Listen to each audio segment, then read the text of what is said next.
Hello everyone. Welcome to Explora Maths.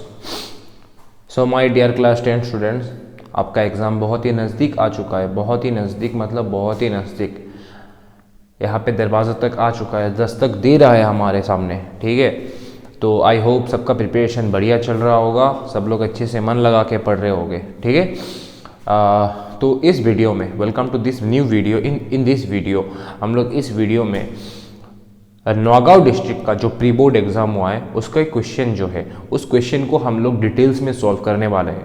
ठीक है, हर एक क्वेश्चन का हम लोग कॉन्सेप्ट डिस्कस करने वाले हैं और हर एक क्वेश्चन को अच्छे से सॉल्व करने वाले हैं। ठीक है, ताकि अगर इस तरीके का क्वेश्चन कोई भी हमें फाइनल में मिल रहा है, फाइनल पेपर में मिल रहा है, तो हम उसको आसानी से सॉल्व कर सकें। तो I have attached the photo of the pre board exam question paper का जो फोटो है वो मैंने यहाँ पे अटैच कर दिया। ठीक है, तो इसको हम लोग अभी सॉल्व करना शुरू करते हैं। अभी भी मैं बोल रहा हूँ, जिसका प्रिपरेशन अभी भी अच्छे से, जिसको लग रहा है, जिसका कॉन्फिडेंस अभी भी डाउन है, तो मैं अभी भी कहूँगा कि अभी भी लेट नहीं हुआ है। ठीक है, अच्छी बात है, जहाँ तक तुमने प्रिपरेशन की, जहाँ तक तुमने सॉल्व किया, जहाँ तक तुमने एग्ज़ाम दिया, जैसा भी एग्ज़ाम गया होगा प्री बोर्ड का, मैं कहूँगा कि डोंट लूज होप लूज मत करो। अभी भी टाइम है, जितना टाइम है उस टाइम को यूटिलाइज करो, दिन और रात को एक कर दो, पर एग्ज़ाम से पहले तक जितना तुम अपना दम लगा सकते हो उतना दम लगा के अभी पढ़ाई शुरू करो, और जहाँ तक तुमसे हो पाए वहाँ तक करो। बाकी हम सबका ऊपर वाला हमारे साथ है, मैं भी आपके साथ हूँ। जहाँ पे जिस जगह पे आपको प्रॉब्लम होगा, you can tell me, I can help you out. ठीक है, तो बेसिकली आज का ये सेशन शुरू करते हैं। आज का जो ये प्री बोर्ड का क्वेश्चन पेपर है नौगांव डिस्ट्रिक्ट का, इसको सॉल्व करना स्टार्ट करते हैं एक एक करके। ठीक है, तो यहाँ पे देख सकते हो आपका क्वेश्चन नंबर वन जो है हमारे पास यहाँ पे बताया जा रहा है कि जो नंबर ऑफ जीरोस, एक पोलिनोमियल दिया हुआ है हमारे पास, f(x) equal to x-2 whole square plus 4। इस पोलिनोमियल का नंबर ऑफ जीरोस कितना होगा? अब ये तो हम सबको पता है कि number of zeros is directly proportional two degree. मतलब जितना डिग्री होगा किसी पोलिनोमियल के, जितना डिग्री होगा उसका नंबर ऑफ जीरोस भी कितना होगा, उतना ही नंबर ऑफ जीरोस होगा।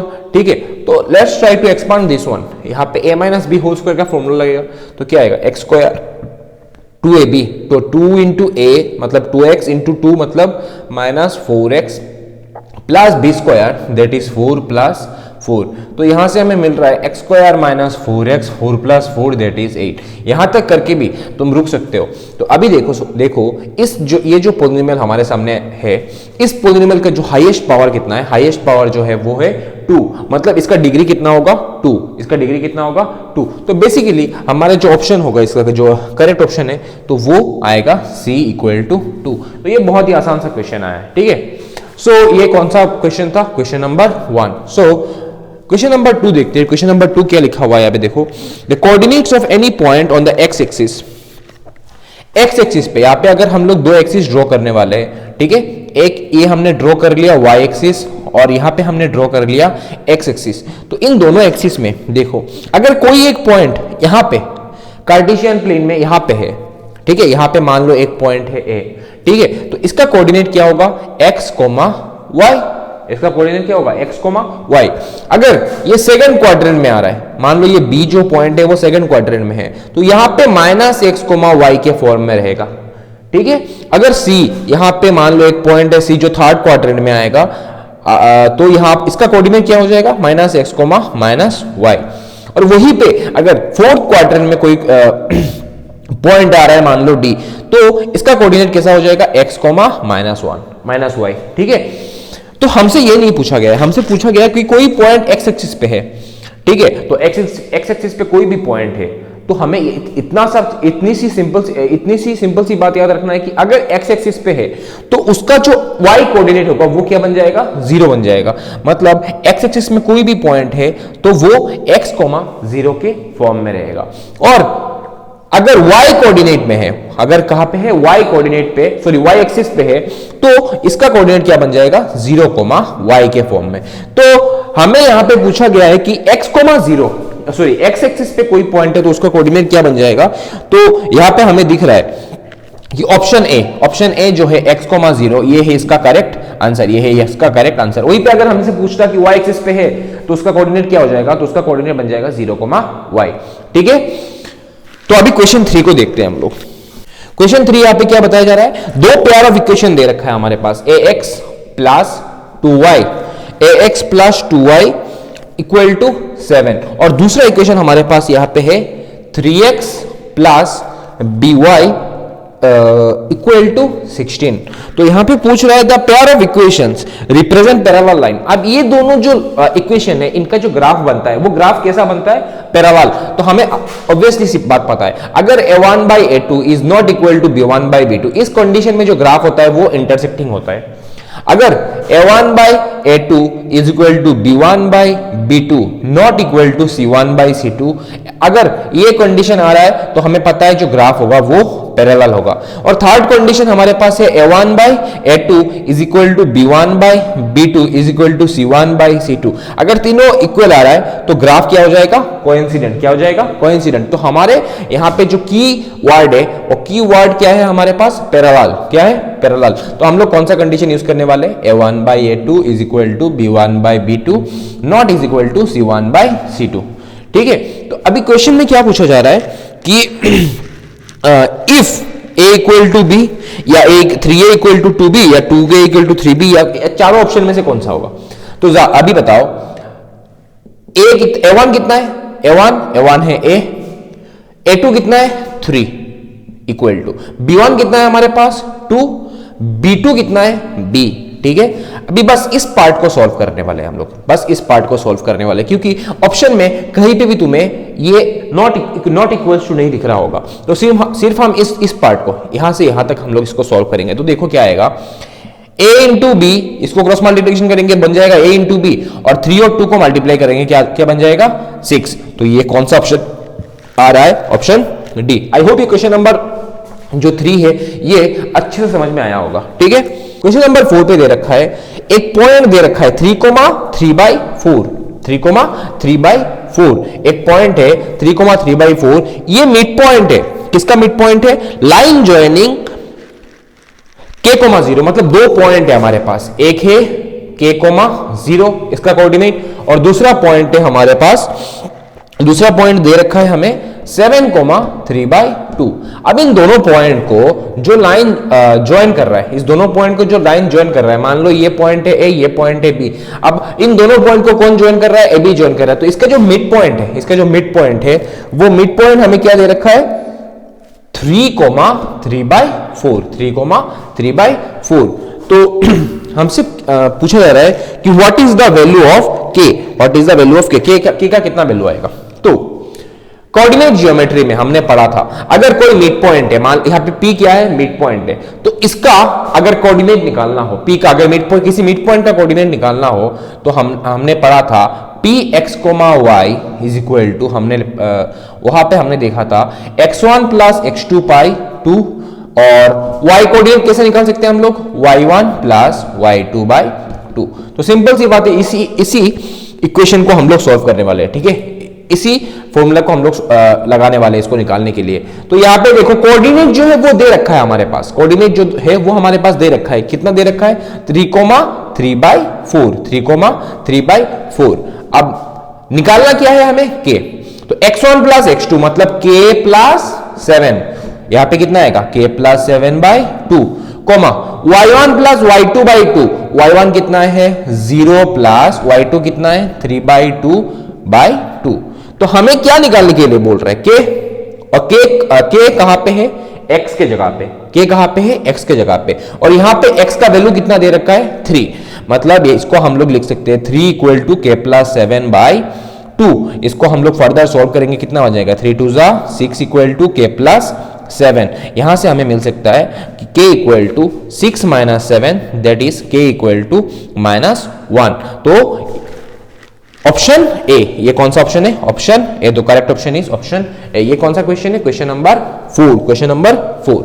आई होप ये क्वेश्चन यहां तक 1 2 3 4 चारों क्वेश्चन समझ में आ रहा होगा। ठीक है, यहाँ पे जो हमारा अगला क्वेश्चन है दैट इज क्वेश्चन नंबर 5।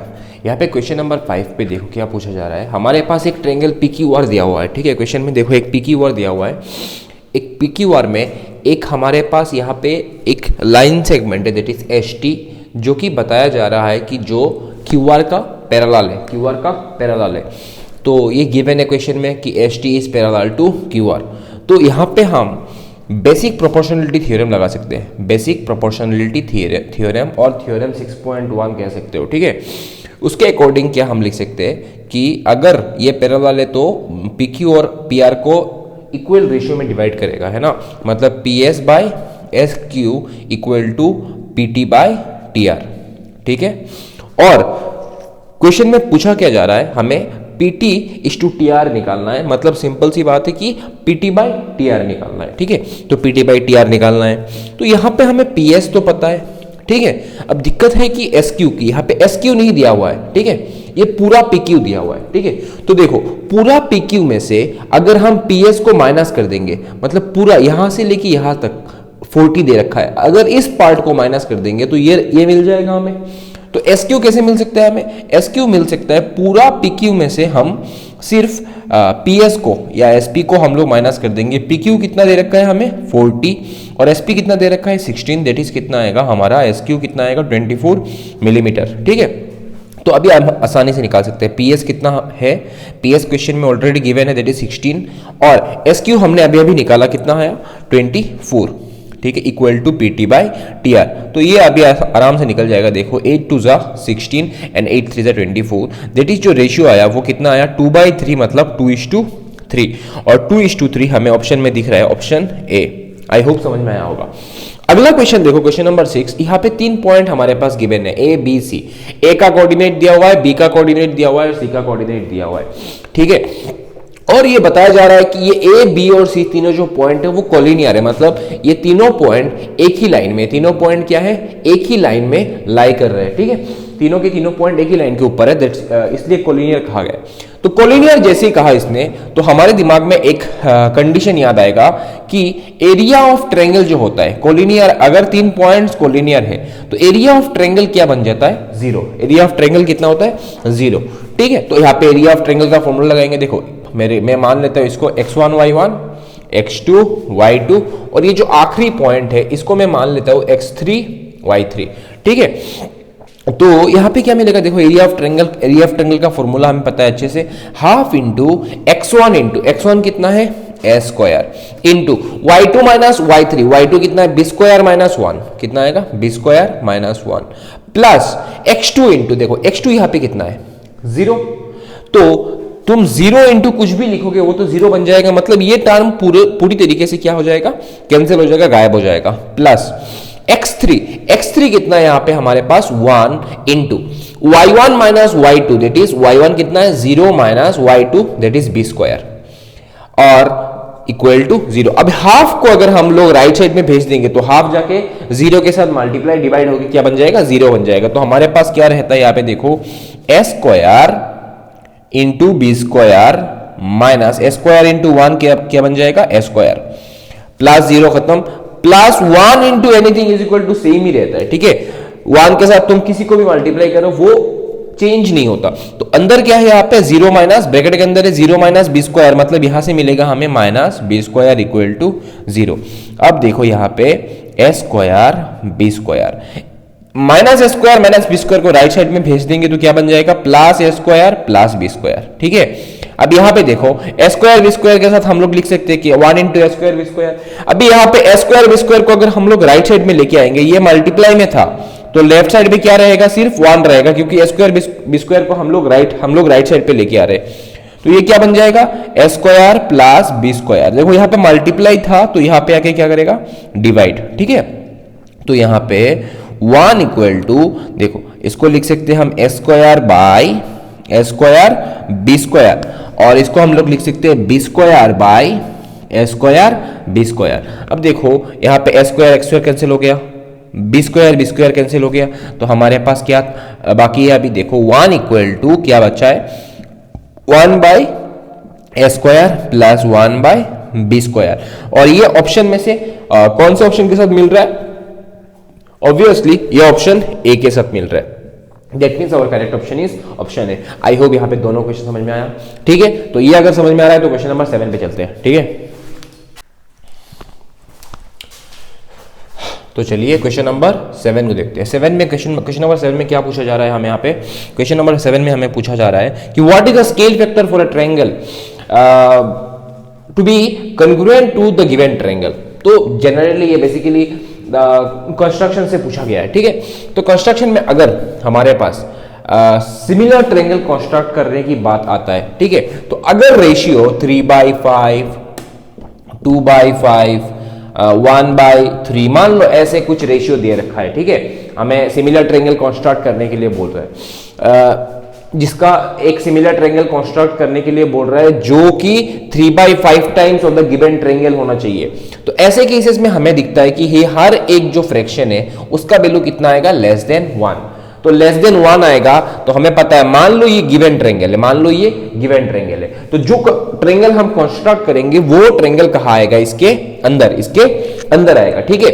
और अगर हमारे पास ऐसे फ्रैक्शंस गिवन है 7/5, 9/4 या 5/3, ऐसे फ्रैक्शंस अगर हमारे पास गिवन है, तो ऐसे फ्रैक्शंस के केसेस में हम लोग क्या करते हैं, जब हम लोग ट्रायंगल कंस्ट्रक्ट करते हैं, मान लो ये गिवन ट्रायंगल है, मान लो ये क्या है, गिवन ट्रायंगल है, अगर हम ट्रायंगल कंस्ट्रक्ट करेंगे तो हमें देखने को मिलता है कि जो नया ट्रायंगल फॉर्म होता है, जो कंस्ट्रक्ट हम लोग करते हैं, वो ट्रायंगल से बाहर होता है, ठीक है।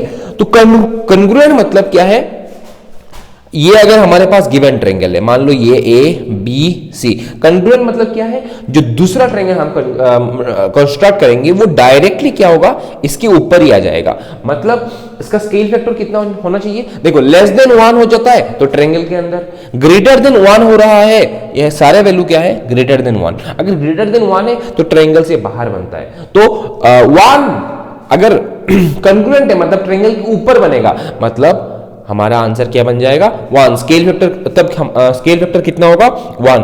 तो यहाँ पे हमें ऑप्शन बी देखने को मिलता है, ठीक है।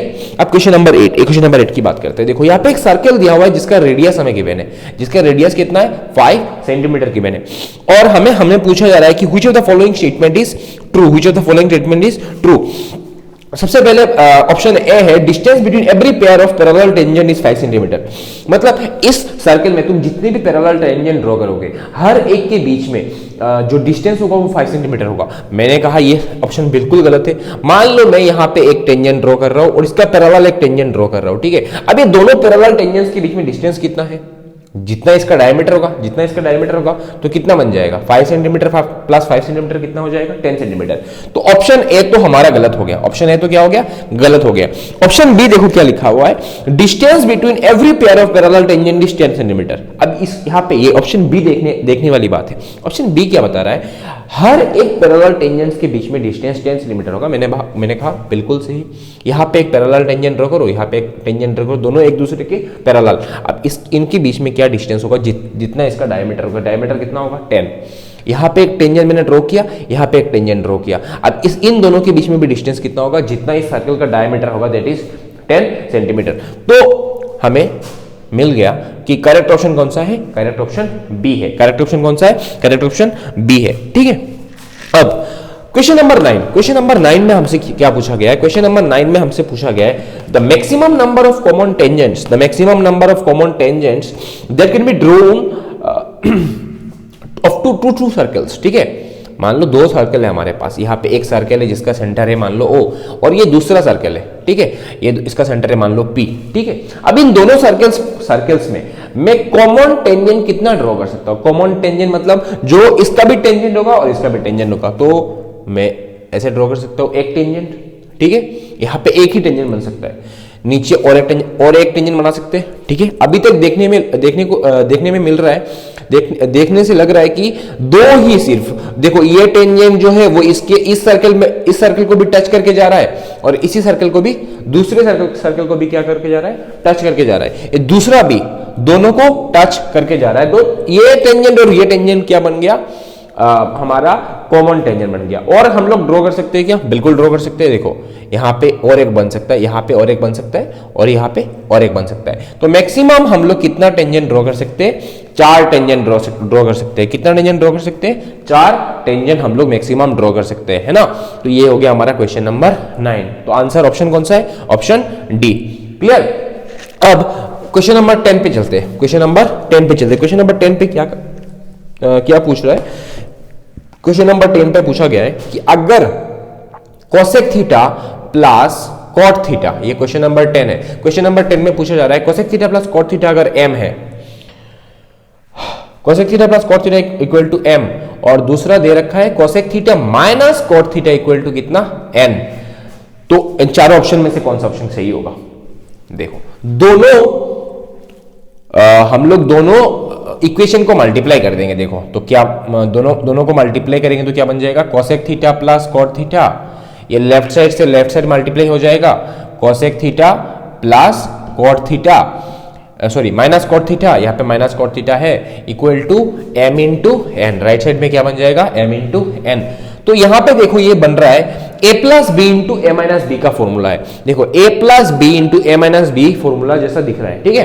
तो यहां पे हम लोग लगा सकते हैं s स्क्वायर मतलब cosec square theta plus sorry minus cot square theta मतलब B square, A square minus B square, A square लिख लिया, बी स्क्वायर क्या होगा? Cot square theta equal to m into N. तो देखो एक आइडेंटिटी हमने पढ़ा था कि 1 plus cot square theta equal to कितना? कोसेक स्क्वायर थीटा, ये हमने पढ़ा था, बुक में था हमारे पास, ठीक है। तो इसको अगर हम थोड़ा मॉडिफाई करेंगे तो कितना क्या बन जाएगा? देखो cosec square theta plus cot square theta को अगर हम लोग राइट साइड पे लेके जाएंगे तो जाके बन जाएगा माइनस कॉट स्क्वायर थीटा। तो cosec square theta minus cot square theta की जगह पे हम लोग लिख सकते हैं 1 इक्वल टू mn। तो ये कौन सा ऑप्शन हो गया? Option A, the correct option is option ए। तो 10 तक जो जितना भी क्वेश्चन मैंने समझाया आई होप वो सारे समझ में आ गया होगा, ठीक है।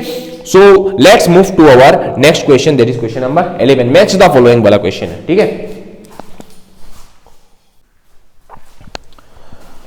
सो अगला क्वेश्चन हमारे सामने आ चुका है। देखो दो कॉलम दे रखा है, अभी हमें मैच करना है, ठीक है। अभी हमें मैच करना है कि नो सॉल्यूशन इन चारों में से कौन से पेयर ऑफ इक्वेशन का नो सॉल्यूशन होगा, इनफाइनाइटली सॉल्यूशन इन तीनों में से किसका होगा, यूनिक सॉल्यूशन इन तीनों में से किसका होगा। तो मतलब कंडीशन हमने जो क्वेश्चन नंबर 1 में हमने पढ़ा था, मतलब a1/a2 b1/b2 और c1/c2 चेक करना है। बहुत ही आसान है, बहुत ही आसान है, ठीक है। यहाँ पे देखो a1/a2 कितना आएगा? 2/4 दैट इज 1/2। b1/b2 कितना आएगा? 3/6 that is 3 1 3 3 2 6 that is 1/2। c1/c2 कितना आएगा? 9/18 9 1 9 9 2 18, ये भी कितना आ गया? 1/2। मतलब इस केस में a1/a2 b1/b2 और c1/c2 तीनों क्या आ रहा है? सेम आ रहा है। तीनों क्या आ रहा है? सेम आ रहा है। मतलब ये जो इसका जो सॉल्यूशन होगा वो कितना सॉल्यूशन होगा? Infinitely many. इसका कितना होगा? Infinitely many. मतलब इनफाइनाइटली मेनी किसका होगा? मतलब क्यू का आंसर कौन सा है? 1, ठीक है। अब दूसरा चेक करते हैं। देखो यहां पे a1 कितना है? 1, तो 1/a2 कितना है? 2। b1/b2 that is 2/4 that is कितना आ गया? देखो 1 ये b1/b2 भी कितना आ गया? 1/2 आ गया। अब c1/c2 चेक करो, 4/12 दैट इज 4 1 4 4 3 12 1/3। देखो a1/a2 आ गया 1/2, b1/b2 आ गया 1/2, बट c1/c2 क्या बन गया? 1/3, डिफरेंट हो चुका है, ठीक है। तो मतलब a1/a2 और b1/b2 बराबर आया, बट c1/c2 क्या बन गया? नॉट इक्वल टू, मतलब डिफरेंट आ गया, 1/3 आ गया। मतलब अब इस सिचुएशन में हमारा आंसर क्या मिलता है? पैरेलल में कोई सॉल्यूशन होता है क्या? नहीं होता है। तो नो सॉल्यूशन वाला कौन सा हो गया? पी मतलब क्वेश्चन नंबर 2। तो देखो पी नो सॉल्यूशन वाला कौन सा पेयर ऑफ इक्वेशन है? 2 वाला, ठीक है। तो बाकी रह गया क्या? आर क्या बन जाएगा? 3, ठीक है। तो Q1 P2 और R3, Q1 सॉरी P2, देखो 2 1 3 चेक करो कौन सा ऑप्शन है? 2 1 3 चेक करो, ऑप्शन ए आ गया। क्या आ गया? Option A. आई होप समझ में आया होगा, बहुत ही आसान सा क्वेश्चन था। तो अगर 11 समझ में आया तो क्वेश्चन नंबर 12 पे चलते हैं। So let's move to the question number 12, that is यहाँ पे क्वेश्चन नंबर 12 है, वो हमें सरफेस एरिया एंड वॉल्यूम से पूछा गया है, ठीक है।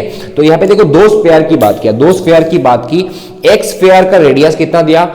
स्मॉल आर, और दूसरे वाले स्फीयर का रेडियस कितना दिया? कैपिटल आर, ठीक है। अब इन दोनों का रेशियो दिया हुआ है। किस चीज का रेशियो? वॉल्यूम का रेशियो। किस चीज का रेशियो? वॉल्यूम का रेशियो। तो मैंने लिख दिया v1/v2 इक्वल टू कितना दे रखा है? 8/27।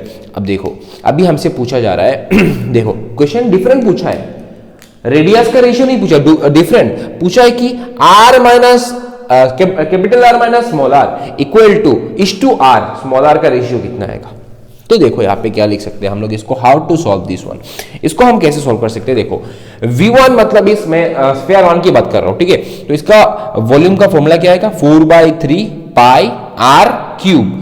तो इसका रेडियस कितना है, स्मॉल आर, तो स्मॉल आर क्यूब। और दूसरे स्फीयर का वॉल्यूम कितना आएगा, 4/3 पाई, इसका रेडियस कितना है, कैपिटल आर क्यूब, कितना आया 8/8/27। तो देखो 4/4 4/3 कैंसिल हो गया, पाई पाई कैंसिल हो गया, ठीक है। यहां पे है आर क्यूब, यहां पे है कैपिटल आर क्यूब, तो इसको मैं लिख सकता हूं small R by capital R whole cube equal to 8/27, ठीक है। तो देखो small R upon capital R, इस क्यूब को हम अगर हम राइट साइड में भेज देंगे तो क्या बन जाएगा, देखो दोनों साइड अगर हम लोग क्यूब रूट कर देंगे तो ये तो क्यूब गायब हो जाएगा, तो क्या बन जाएगा 8/27।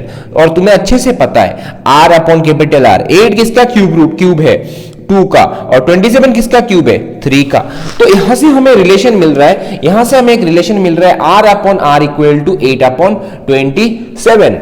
अभी हमें रेशियो क्या निकालना है, R minus R is to small R का, capital R minus small R is to small R का रेशियो निकालना है। तो हमें तो ये ऊपर वाला नहीं पता, तो इसको तो निकालना, ये तो हमें निकालना होगा। आर माइनस आर कितना आएगा, देखो इस इक्वेशन को मैं लिख सकता हूं क्या, स्मॉल आर इक्वल टू 8/27 नहीं, कितना है इसका 2/3। देखो r इक्वल टू लिख सकते हैं हम लोग 2/3 इंटू आर, 2/3 इंटू आर। इस r को मैं राइट साइड में भेज दूंगा तो जाके मल्टीप्लाई हो जाएगा, डिवाइड में है। तो यहां से देखो मैं लिख सकता हूं r माइनस स्मॉल आर कितना हमें मिला है, यहाँ पे स्मॉल आर मिल गया 2/3 कैपिटल आर। अब वही बेसिक सा मैथमेटिक्स है, तो यहाँ पे एलसीएम कितना आएगा 3, तो 3 इंटू आर कितना आ जाएगा 3r, और यहाँ पे कितना है 2r।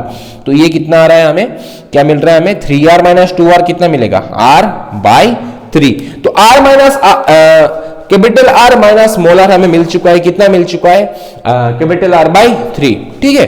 तो अभी हम रेशियो निकालते हैं r माइनस r/r का, तो कितना r माइनस आर कितना है, देखो capital R minus small R कितना मिला हमें r/3, और स्मॉल आर मतलब कितना 2r/3, ठीक है। ऐसे केसेस में क्या होता है रे, ऊपर न्यूमरेटर में जो होता है वो सेम रहता है, डिवाइड बन जाएगा मल्टीप्लिकेशन, और जो डिनोमिनेटर में है उसका रेसिप्रोकल लिखते हैं ना, तो 2r/3 का रेसिप्रोकल क्या बन जाएगा 3/2r। तो सिंपल सी बात है, 3 कैंसिल हो जाएगा, r कैंसिल हो जाएगा, तो ऊपर क्या रह गया, ऊपर मिला हमें 1, नीचे मिला 2, तो रेशियो कितना मिला 1:2, रेशियो कितना मिला 1:2, और 1:2 किसका ऑप्शन है रे, 1 सॉरी ए का। और देखो एक चीज हम नोटिस करें तो मैक्सिमम जो क्वेश्चन है वो सारे क्वेश्चंस का हमें ए मिल रहा है, ठीक है। तो ठीक है। अगला क्वेश्चन पे चलते हैं, क्वेश्चन नंबर 13 पे, बिना टाइम गवाए अगले क्वेश्चन पे चलते हैं। क्वेश्चन नंबर 13 पे देखो यहाँ पे हमारे पास मीन दे रखा है, मीन निकालने की जरूरत नहीं है, मीन हमें दे रखा है। दूसरा समेशन fi दे रखा है 120 प्लस के, समेशन ऑफ fi दे रखा है। और तीसरा समेशन fi इक्वल टू दे रखा है 30, और हमें पूछा जा रहा है कि के। तो ये बहुत ही आसान सा सवाल है। देखो हमें पता है मीन का फॉर्मूला क्या है, मीन हमें पता है, इसका जो हमें डायरेक्ट मेथड से हम लोग मीन निकालते हैं उसका फॉर्मूला क्या है, summation fi by summation fi। अब देखो मीन कितना दे रखा है हमें 7.5, और समेशन fi कितना दे रखा है हमें 120 प्लस के, और समेशन fi कितना दे रखा है 30। अब एक इक्वेशन बन गया, now you can solve. I hope ये कोई भी छोड़ के नहीं आया एग्जाम में। 7.5 इंटू 30 डिवाइड में है, जाके मल्टीप्लाई हो जाएगा, इंटू 30 इक्वल टू 120 प्लस के। अब यहाँ पे देखो इक्वल टू, दैट इंप्लाइज 120 प्लस इस तरफ आएगा तो माइनस होगा। यहाँ पे देखो क्या बन रहा है, यहाँ पे एक जीरो है, मल्टीप्लाई हो रहा है, 10 मल्टीप्लाई हो रहा है, यहाँ पे पॉइंट है, गायब हो जाएगा। देखो 7.5 इंटू 30 कितना आएगा, 0 0 इंटू 3 5 सा 15 1 3 7 21 22 है ना। हो गया, कैलकुलेशन में कोई गड़बड़ी नहीं है, कोई गलत नहीं है। देखो एक पॉइंट है यहाँ पे 1 प्लेस डेसिमल रख दिया, तो कितना आया आंसर हमारा 225 प्लस 20 यहाँ पे है, इस तरफ आ जाएगा तो क्या बन जाएगा माइनस 120 इक्वल टू क्या मिलेगा हमें के।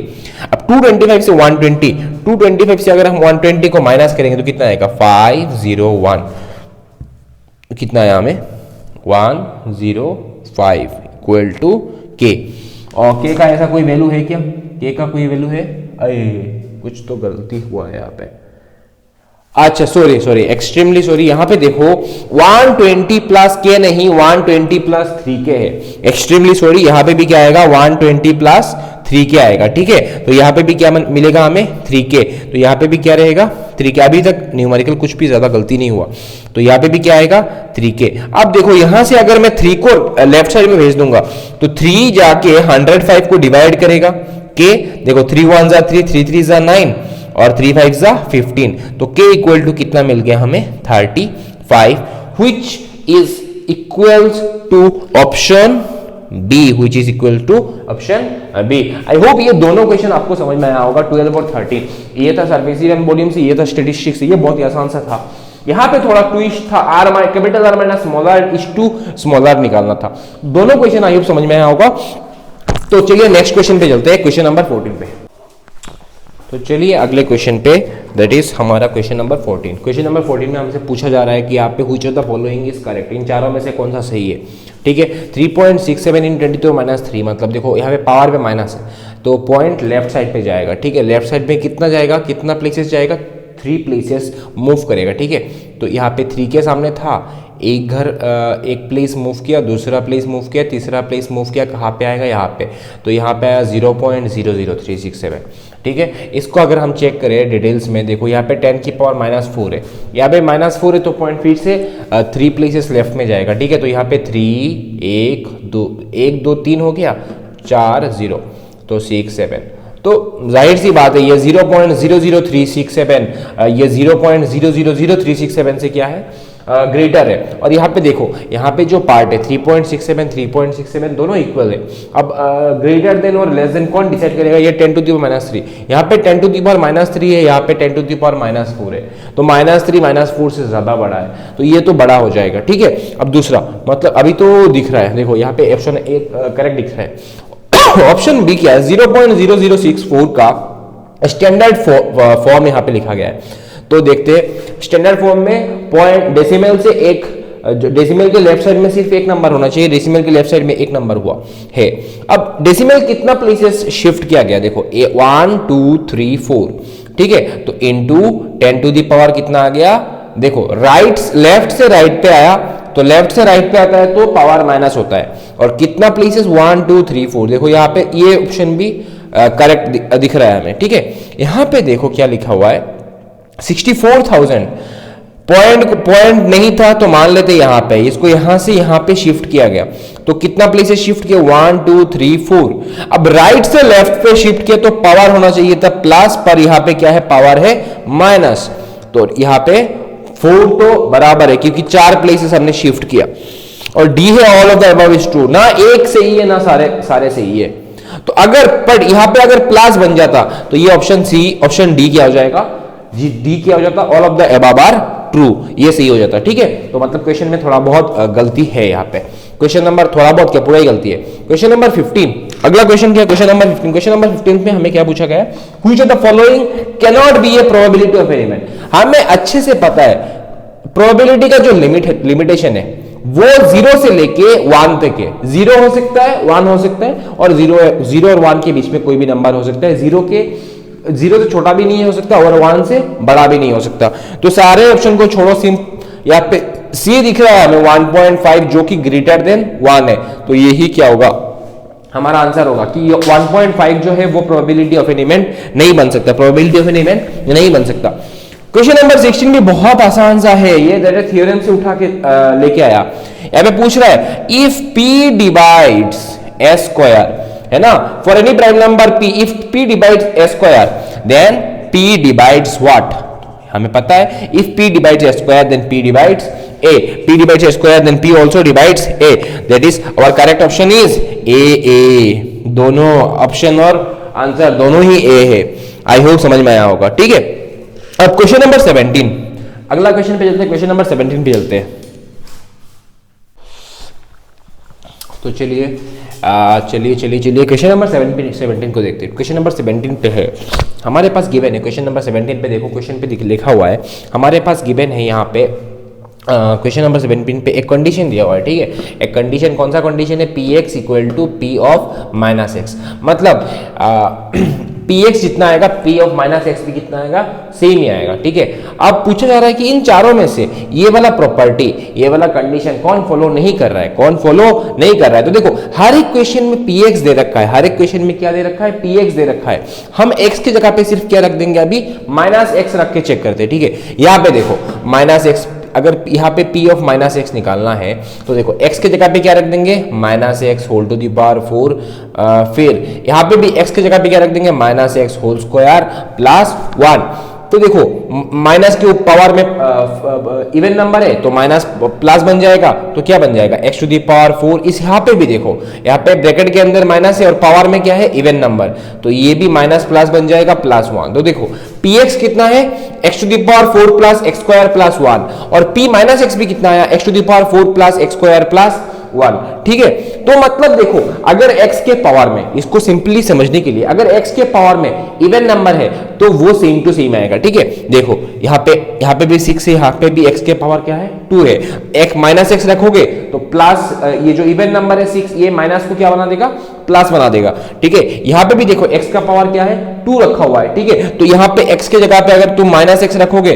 तो ये माइनस एक्स होल स्क्वायर क्या बन जाएगा, प्लस एक्स स्क्वायर, तो सेम ही रहेगा, कोई चेंजेस नहीं आएगा। यहाँ पे भी देखो प्लस 8 प्लस 4 प्लस 2, तो देखो यहां पे भी x के पावर में इवन नंबर, x के पावर में इवन नंबर, x के पावर में इवन नंबर, तो x के पावर में इवन नंबर रखने से देखो क्या होता है, x पावर में अगर इवन नंबर है तो माइनस एक्स क्या बन जाएगा, प्लस एक्स, माइनस एक्स क्या बन जाएगा, प्लस एक्स। तो यहां पे भी कोई चेंजेस नहीं आएगा। इन तीनों केसेस में क्या बन जाएगा, px और p minus p of minus x दोनों सेम आएगा, बट यहां पे वैसा नहीं है, तो करेक्ट ऑप्शन बी होगा। चेक कर लेते हैं। ठीक है, तो देखो 2 इंटू हमें क्या निकालना है, p ऑफ माइनस एक्स निकालना है ना, दोनों सेम आ रहा है कि नहीं आ रहा है चेक करते हैं। तो p ऑफ माइनस एक्स कितना आएगा, 2 इंटू एक्स के जगह पे क्या रखना है, माइनस एक्स, तो minus X whole to the power 5 plus X cube, मतलब एक्स के जगह पे रखना है माइनस एक्स होल क्यूब, तो 2 इंटू देखो 2 इंटू एक्स क्यूब। ठीक है, और माइनस के पावर में क्या है, ऑड नंबर, तो माइनस रह जाएगा, माइनस रह जाएगा, तो माइनस कहां पे आएगा, सामने। यहां पे भी देखो x के पावर में क्या है, क्यूब, तो x क्यूब बन गया, माइनस के पावर में even number, sorry odd number है, तो माइनस रह जाएगा, तो माइनस और प्लस मिलके क्या बन जाएगा, माइनस। तो देखो p माइनस एक्स क्या आया, minus 2x to the power 4 minus X cube, और यहाँ पे px क्या है, plus 2x to the power 4 plus X cube. तो ये ऑप्शन बी जो है वो इस कंडीशन को, इस प्रॉपर्टी को फॉलो नहीं कर रहा है, तो आंसर कौन सा हो गया, ऑप्शन बी। क्वेश्चन नंबर 18 पे चलते हैं। क्वेश्चन नंबर 18 पे देखो क्या लिखा हुआ है, which of the following statements is true for polynomial px of degree 3। मतलब एक पॉलिनोमियल है जिसका डिग्री कितना है, एक पॉलिनोमियल है जिसका डिग्री कितना है, 3 है, एक पॉलिनोमियल है जिसका डिग्री 3 है। अब इसका डिग्री, सॉरी डिग्री, इसका डिग्री कितना है, इसका डिग्री 3 है। तो अभी हमसे पूछा क्या है, ये चारों ऑप्शन में से कौन सा ऑप्शन सही होगा। देखो एटलीस्ट और एटमोस्ट का मतलब तुम्हें अच्छे से पता है। एटलीस्ट मतलब मिनिमम, मान लो मैंने कहा कि एटलीस्ट 2 स्टूडेंट्स आर अलाउड, ठीक है, sorry I want to at least 2 students have to participate. मान लो एक प्रोग्राम है जहां पे मैंने कहा कि at least 2 students have to participate, मतलब कम से कम 2 बच्चे पार्टिसिपेट कर सकते हैं, मतलब करना पड़ेगा, 2 बच्चे कम से कम मुझे चाहिए पार्टिसिपेशन में। ठीक है, 2 से ज्यादा भी आ रहे हैं, 3 बच्चे पार्टिसिपेट करना चाहते हैं, 4 बच्चे पार्टिसिपेट करना चाहते हैं, कर सकते हो, बट 2 से कम नहीं हो सकता। अगर कोई एक बच्चा, वो सिर्फ एक बच्चा मुझे मिल रहा है तो वो कंडीशन सेटिस्फाई नहीं होगा मेरे लिए। एटलीस्ट का मतलब मिनिमम मुझे 2 बच्चे चाहिए ही चाहिए, उससे ज्यादा बच्चे आ रहे हैं, पार्टिसिपेट करना चाहते हैं, तो ठीक है, वेल एंड गुड। मतलब एटलीस्ट का मतलब समझ गए। एट मोस्ट का मतलब क्या है, मैंने कहा कि यहां पे इस पार्टिसिपेशन में तुम्हारे क्लास से एटमोस्ट 2 बच्चे पार्टिसिपेट कर सकते हैं। एटमोस्ट, यहां पे एटमोस्ट मैंने कहा क्या, एटमोस्ट 2 बच्चे, एटमोस्ट 2 बच्चे मतलब मैक्सिमम 2 बच्चे पार्टिसिपेट कर सकते हैं, 2 से ज्यादा पार्टिसिपेट नहीं कर सकते। ठीक है, मतलब एक बच्चा भी यहां पे पार्टिसिपेट कर सकता है, बट 2 से ज्यादा नहीं हो सकता। ठीक है, कोई पार्टिसिपेट ना भी कर रहा है तब भी चलेगा, बट 2 से ज्यादा नहीं होना चाहिए। तो एटलीस्ट और एटमोस्ट का बात समझ में आ गया। तो यहां पे पूछा जा रहा है, सबसे पहला ऑप्शन जो है वहां पे सबसे पहला ऑप्शन जो है वहां पे पूछा जा रहा है कि px has at most 2 distinct zeros. तो px का एटमोस्ट मतलब मैक्सिमम कितना जीरो होगा, 2 डिस्टिंक्ट जीरोस, मतलब जीरोस मतलब एक्स का वैल्यू, जीरोस मतलब किसकी बात कर रहे हैं, एक्स का वैल्यू की बात कर रहे हैं, ठीक है। डिस्टिंक्ट मतलब दो अलग अलग। देखो इसका डिग्री कितना है रे, 3 है, हमें पता है डिग्री, जितना डिग्री है उतना नंबर ऑफ जीरोस है, इसका डिग्री 3 है तो नंबर ऑफ जीरोस भी कितना होगा, 3 होगा। तो यहां पे पूछ रहा है मैक्सिमम 2 जीरो हो सकता है, मैक्सिमम कितना जीरो, एटमोस्ट मतलब मैक्सिमम, मैक्सिमम कितना जीरो हो सकता है, 2, जो कि गलत है। ऑप्शन बी, ऑप्शन बी क्या पूछा जा रहा है हमें, px has at least 2 distinct zeros, px का एटलीस्ट 2 डिस्टिंक्ट जीरोस हमें मिल सकता है, 2 डिस्टिंक्ट, एटलीस्ट 2 डिस्टिंक्ट जीरोस। देखो यहां पे मैं एक एग्जांपल देता हूं, यहां पे मान लो px equal to X cube, px equal to X cube, तो इसका जो तीनों जीरो निकालोगे, कितना जीरो, इसका जीरो क्या क्या क्या आएगा, देखो 0,0,0, इसका 3 जीरो क्या आएगा, तीनों जीरो बराबर आएगा, तीनों जीरो क्या आएगा, बराबर आएगा, इक्वल आया, नहीं आया। तो यहां पे पूछा जा रहा है तुम्हारा ऑप्शन बी में पूछा जा रहा है कि एटलीस्ट 2, कम से कम 2 जीरो अलग अलग आएगा, बट यहाँ पे तीनों जीरो क्या आ रहा है, अलग अलग आ रहा है, तीनों जीरो क्या आ रहा है, अलग अलग आ रहा है। ऑप्शन सी में बताया जा रहा है कि एग्जैक्टली 3 ही जीरो होगा, और डिस्टिंक्ट मतलब अलग अलग, तीन जीरो होगा एग्जैक्टली और तीनों अलग अलग होगा। बट यहाँ पे देखो 3 जीरो तो मिल रहा है बट अलग अलग है क्या, डिस्टिंक्ट है क्या, no, they all are equal, मतलब ऑप्शन सी भी नहीं हुआ, ऑप्शन बी भी नहीं हुआ, तो ऑप्शन कौन सा होगा, डी। ऑप्शन डी क्या पूछा जा रहा है, एटमोस्ट 3 डिस्टिंक्ट जीरोस, एटमोस्ट मतलब देखो एटमोस्ट मतलब मैक्सिमम 3 अलग अलग जीरो भी हो सकते हैं, 2 अलग अलग जीरो भी हो सकते हैं, और एक अलग अलग जीरो भी हो सकता है, और कोई भी जीरो अलग अलग नहीं है, मतलब तीनों इक्वल है, वैसा भी हो सकता है। आई होप ये क्वेश्चन भी, ये पार्ट भी समझ में आया होगा। क्वेश्चन नंबर 8 आसान सा क्वेश्चन है, ठीक है, एटलीस्ट और एटमोस्ट समझ लोगे तो बात खत्म, ठीक है। तो moving to the next question, that is question number 19। Question number 19 देखो तुमसे क्या पूछा जा रहा है, यहाँ पे क्वेश्चन नंबर 19 तुमसे पूछा जा रहा है कि 2 स्टेटमेंट दिया हुआ है, दोनों स्टेटमेंट को बताना है कौन सा सही है कौन सा गलत है। सबसे पहला स्टेटमेंट क्या है, यहाँ पे पहला स्टेटमेंट है क्वाड्रेटिक इक्वेशन बनाना है एक। देखो तो product of 2 consecutive integer is 306, statement दिया हुआ है हमारे पास, प्रोडक्ट ऑफ 2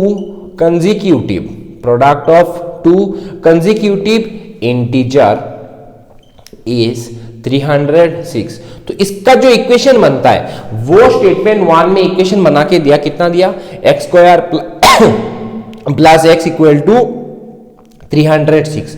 अब चेक करना ये सही या नहीं है। देखो 2 कंसेक्यूटिव इंटीजर मतलब 2 के बाद क्या आता है, 3 के बाद क्या आता है, 4 के बाद क्या आ रहा है, 5, तो 4 और 5 कंसेक्यूटिव हो गया, 5 और 6 कंसेक्यूटिव, 6 और 7 कंसेक्यूटिव। तो मैंने कहा अगर x एक इंटीजर है तो उसका ठीक अगला वाला इंटीजर क्या बन जाएगा, x प्लस 1। तो 2 कंसेक्यूटिव इंटीजर का प्रोडक्ट मतलब इन दोनों को अगर मल्टीप्लाई कर देंगे हम तो कितना मिलेगा हमें, इज 306। देखो सॉल्व करके देखते हैं, x into X X square plus x into 1 x equal to 306। तो इसने जो भी लिखा वो स्टेटमेंट 1 में वो सही है।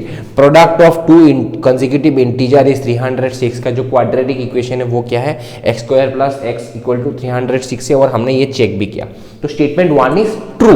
दूसरा स्टेटमेंट क्या है, is the coefficient of X cube. तो मैं एक पोलिनोमियल लिखता हूं, cubic polynomial, A X cube plus B X square plus C X, sorry यहाँ पे क्यूबिक नहीं क्वाड्रेटिक बताया गया है, तो A X square plus B X plus C equal to 0। ये एक क्वाड्रेटिक पोलिनोमियल है, ठीक है।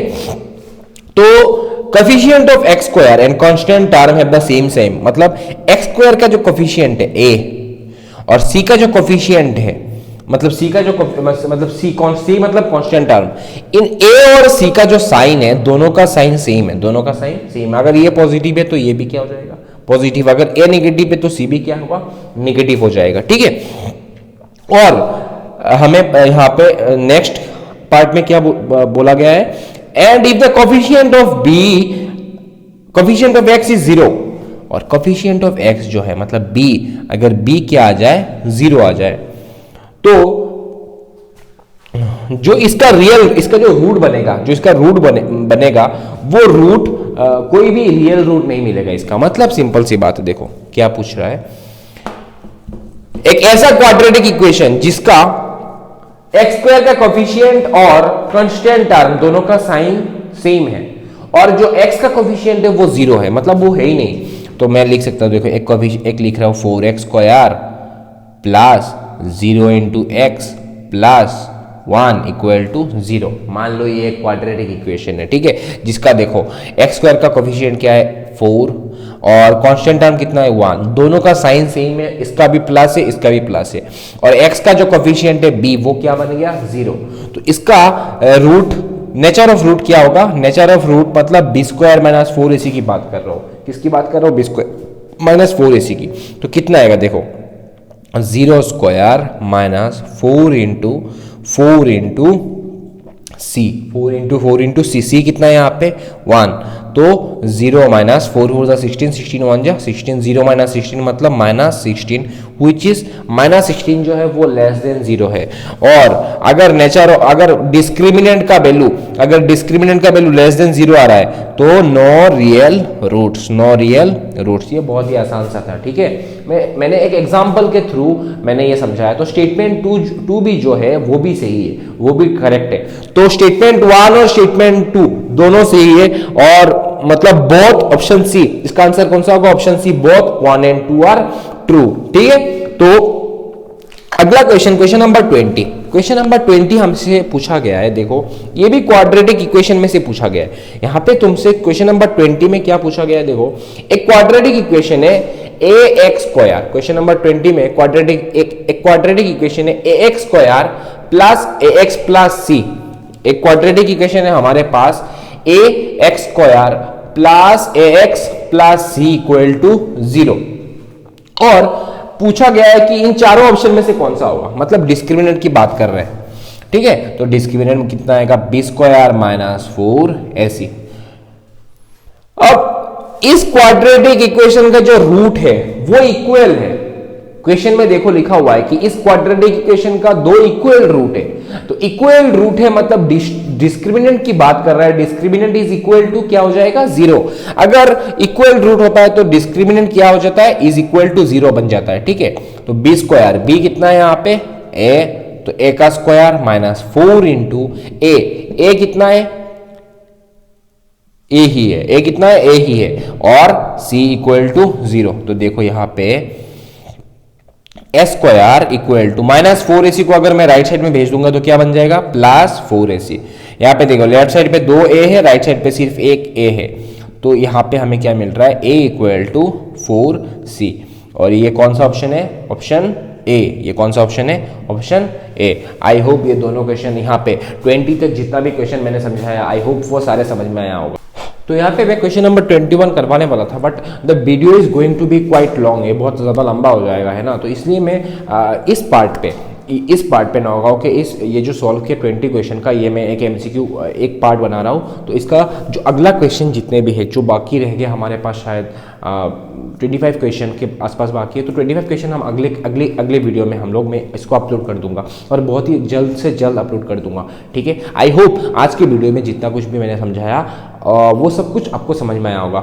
मुझे बस इस वीडियो को ज़्यादा लंबा नहीं करना था, इसलिए मैं इस वीडियो को यहीं पे एंड करता हूँ, ठीक है। अगला पार्ट के लिए स्टे ट्यून्ड, वो तुम्हें मिल जाएगा बहुत ही जल्द से जल्द मैं भेज दूंगा। और 2 पार्ट में इसको मैं इस MCQ पार्ट को कंप्लीट करने की कोशिश करूंगा, ठीक है। आई होप आज मैंने जितना भी कुछ समझाया, इस वीडियो में जितना भी कुछ मैंने समझाया, आई होप आपको ये हर एक क्वेश्चन अच्छे से समझ में आया होगा।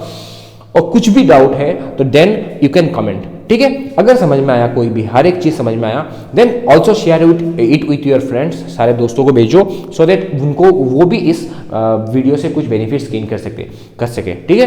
तो have a good day, bye bye, let me end this video hair.